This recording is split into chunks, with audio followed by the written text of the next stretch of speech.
আসসালামাইকুম সবাইকে। তো নিয়ে চলে আসলাম নতুন একটা ভিডিও। আর যেহেতু আমি আমার শ্বশুরবাড়িতে আছি, ঈদের ছুটি কাটাচ্ছি গ্রামে। শ্বশুরবাড়ির যে মধুর হাঁড়ি, এটা শুধু ছেলেদের জন্য না, এটা কিন্তু মেয়েদের জন্য কখনো কখনো সত্যি হয়ে যায়। যেমন আমি, আলহামদুলিল্লাহ, আমার শ্বশুরবাড়ি খুব ভালো।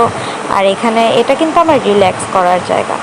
আমি যখন খুব ক্লান্ত হয়ে যাই শহরে থাকতে থাকতে, যখন খুব বোরিং ফিল করি, একটু রিল্যাক্স হওয়ার দরকার হয়, তখনই আমি ছুটে আসি এখানে। এখানে আসলে আমার কাছে স্বস্তি মেলে। এত সুন্দর জায়গা, এত এত মানুষ, কথা বলার মতো মানুষ আছে, আড্ডা দেওয়ার মতো মানুষ আছে। এরকম জায়গায় আসলে স্বস্তি হবে না তা কি কখনো হয়? তো সকাল সকাল ঘুম থেকে উঠেই বের হলাম একটু হাঁটাহাঁটি করতে। তো এই পাশে একটা ধান ক্ষেত ছিল। আসলে এত সুন্দর ধান ক্ষেত, আর এগুলা দেখলে এমনিতেই মন ফ্রেশ হয়ে যায়, আর কিছুর দরকার হয় না।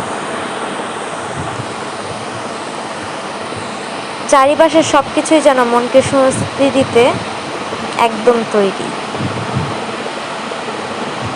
কিন্তু এই প্রচণ্ড রৌদ্রের মধ্যে কোনো কিছুই ভালো লাগছিল না, এত গরম। গ্রামেও যে এত গরম অনুভব হয় তা আসলে না থাকলে বোঝা যায় না। চারিপাশে এত গাছপালা, কিন্তু তবুও গরমের কোনো কমতি নেই। আর শহরে তো হাতে গোনা কয়েকটা গাছ। আসলে যে গাছপালার মধ্যে আমাদের কতটা স্বস্তি মেলে তা আমরা বুঝি না, কিন্তু আমরা অহরহই গাছকে কেটে ফেলি। তো এই তো ধান ক্ষেত, রৌদ্রের ঝিকিমিকি খেলা চলছে, কিন্তু রৌদ্রের উত্তাপ কিন্তু প্রচণ্ড।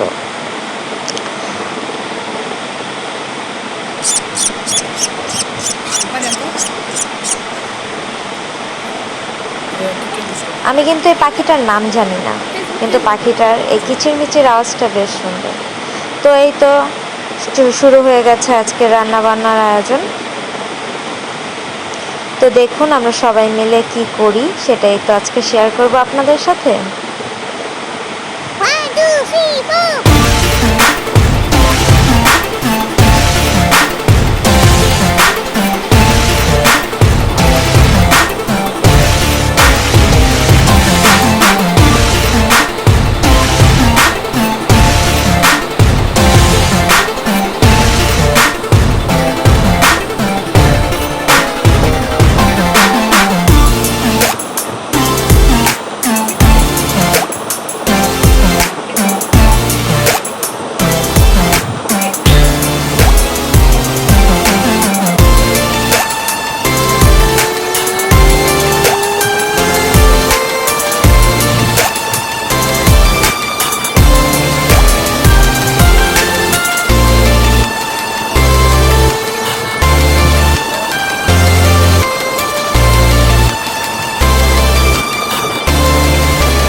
প্রচণ্ড গরম, আর এই গরমের মধ্যে সবাই বসে গাছতলায় কথা বলছিলাম।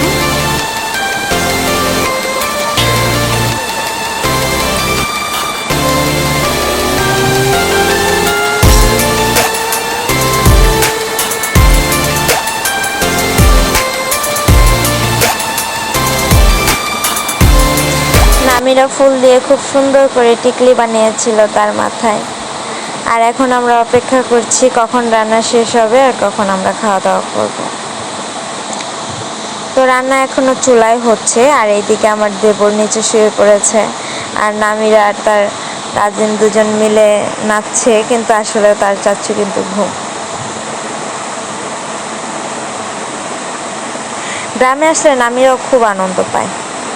সে আসলে গ্রামেই থাকতে চায়, শহরে তার একটুও মন টেকে না।